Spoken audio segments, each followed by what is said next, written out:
Please అండి అర్థం చేసుకోండి. ఏ హ్యాపండే, నువ్వు జాబ్ ఏం చేస్తున్నావు? అంటే అది ప్రెసెంట్ ఖాళీగానే ఉన్నా బ్రో. అంటే అది జాబ్ వచ్చాక మాట్లాడదాం అనుకున్నాం. అప్పటి వరకు ఏదో ఒకటి చేసి ఆపాలి కదా.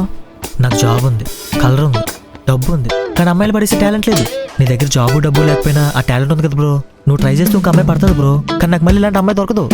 కొంచెం ఆలోచించు brother. Bro true love bro.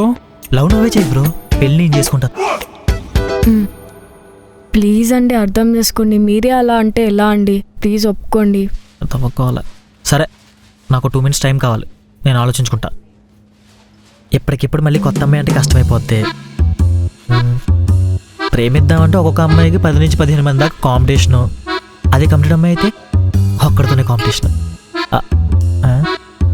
వీడి సైడ్ వేసావు అనుకో, ఈ అమ్మాయి మందే లాగేద్దాం.